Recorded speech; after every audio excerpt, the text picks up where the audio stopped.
Sanibonani guys, igama wanqabile nibuthela Mazwela enimba ngomhla ka-11 November.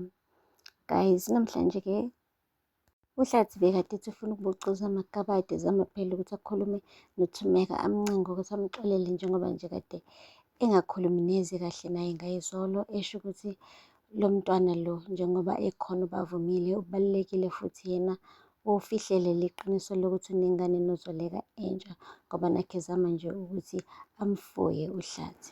Manje-ke uthe nje sathi uthuthelalele-ke uThumeka ukuthi uyaxolisa ubhoti, hawu kabe ngingena i-phone call evela kuloya liyakaZondo phela uHlengiwe. Akabange esaqedela ngisho ukuxolisa kuHlathi wamane wamshiya kanjalo elenga futhi uThumeka, okukhombisa futhi ukungamhloniphi okukhulu. Umane nje wancama uThumeka ebona ukuthi la akashadanga ndoda wayihlalela.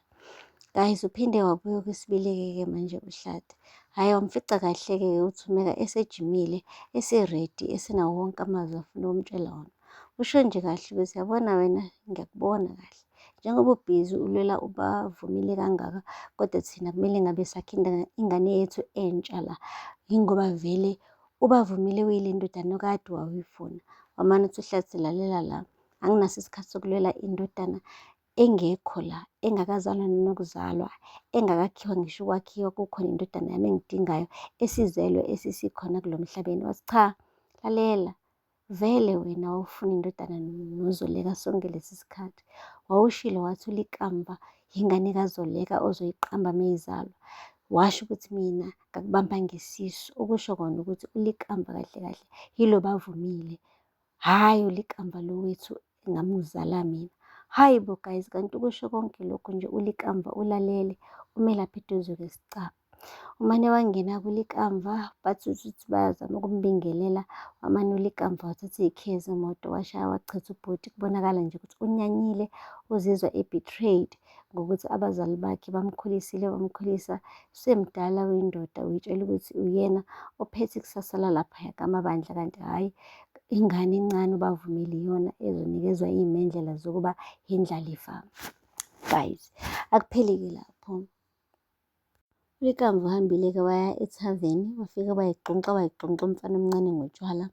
Kwafika uqhawe, wamane wahlambuluka, wagunyuluka yonke into kuqhawe, washo ukuthi sonke lesi sikhathi ubetshela ukuthi yena benoHlathi sebeyilungisile izinto, sebeyindodana nobaba. uHlathi uze wamthengela ngisho imoto, wathi akayithathe le moto le ayisebenzise, kodwa namhlanje usekwazi ukukhetha ingane encane ubavumile, ukhompyutha nengane encane engakahlanganisi ngisho u-3 months izelwe.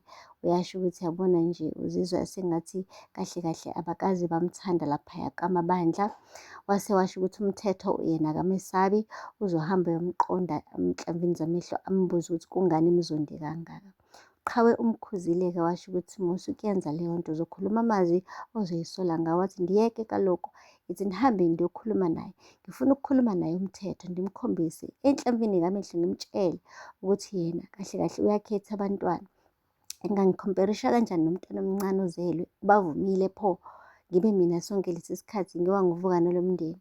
Shuthi kuyacaca ukuthi nje mina ngikazi ngabe unyana amdingayo, unyana bemdinga sonke lesi sikhathi umfumene, futhi igama lakhe ubavumile. Yo guys, ubonile-ke uqhawe ukuthi yabona nje kungcono khona ukuthi amehlisise umoya umfowabo omdala, ngoba vele naye phela ubavumile uwumfowabo omncane, akafuni ingane encane ithi isafika nje emhlabeni ebesiletha uqhekeko emndenini, ebesithola ngisho ukuzondeka kubhuti wayo omdala, ngoba nakho phela ezitshela ukuthi iyona efanele isikhundla sokuba indlalifa esikhundleni sakhe. Guys, kunzima ngapha-ke guys. uHlathi ufikile-ke kuHlengiwe, lo mmeli wakhe phela wakaZondo, wamtshela kumele ukuthi uzomsayinisela i-joint custody yomntwana okwamanje, ngoba i-full custody kuzoba nzima ukuthi ayi-aplayele, njengoba nje vele ecourt bazofuna ukuthi ingane bayikhulise bobabili benozoleka.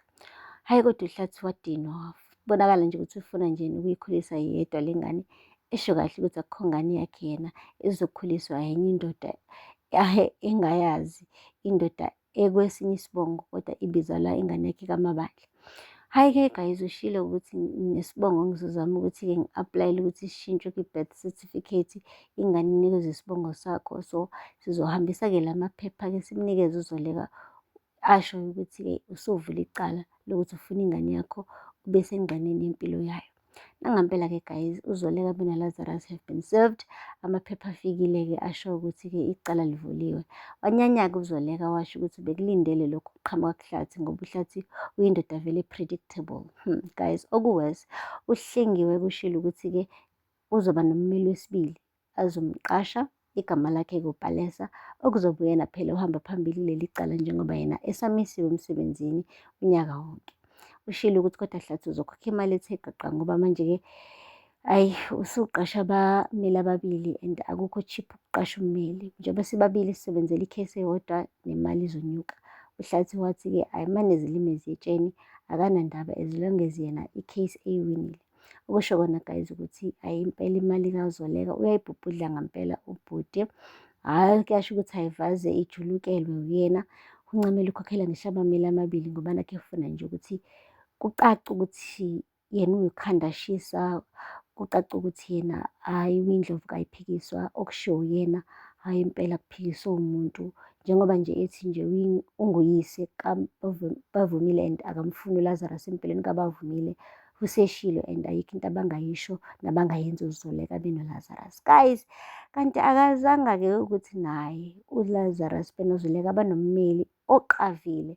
Udadewabo kaLazarus phela uNonceba ube ukuzwa nje ukuthi hhayi sekunamaphepha ahambile afinyelela kuyena uZoleka asho ukuthi uHlathi ufuna umntwana ngenkani. Wagijima wawenza i-research wathola ukuthi hhayi uHlathi lo muntu lo amqashile as uPalesa, iloya yakhe akusiyona iloya kuphela ayisebenza nayo.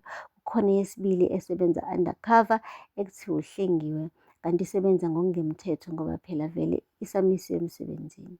uZoleka kujabulelile ukuzwa lokho, wahamba wamhlasela uHlengiwe washo ukuthi lalela sisi, ngizokwenza sure ukuthi uyasafarisha uma uqhubeka nale case le. Ngizomane ngikumpimpe ibhodi enimele ebese-ke ugcina ungaphindanga usebenze as ummeli empilweni yakho. Phuma kule case kaHlathi, ungalinge nje udlale ngegeja kuziliwe. Nangampela-ke guys, wasaba uHlengiwe ebona ngampela ukuthi usezoze alahlekelwe yisinkwa sakhe ongunaphakade ngoba nakho nje ufuna ukuyibonakalisa kuHlathi ukuthi ummeli uqavile ongahlulwa yilutho.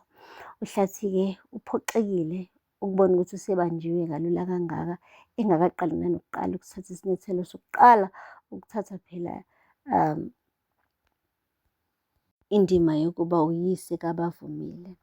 Guys, kushiwo kuthiwa-ke ungabe usheshe wabaleke-ke amachwane kuwe engakachamiseli. uHlathi usheshe waphapha kanti akazi ukuthi labantu abaphaphelayo ba-more professional and banolayini no-connection abankhulu kunaye, and worst part banemali okudlula yena. Yena nje unomkhuthuluzo wemali, bamnikeza umkhuthuluzo iwona lo aqhosha ngawo. Labantu laba imali ibuzwa kubona, so which means njengoba eyiqalile le mpi wayiphaka komele-ke ayimele ngoba this is only just the beginning, the worst is yet to come. Akabe ready-ke ubhuti. Okubuhlungu kunakho konke ukuthi ne-support structure akanayo uHlathi. UThumeka akayifuna nokuyizwa le ndaba yokuthi ulwisa uZoleka ukuthi phela athole uBavumile ngenkani.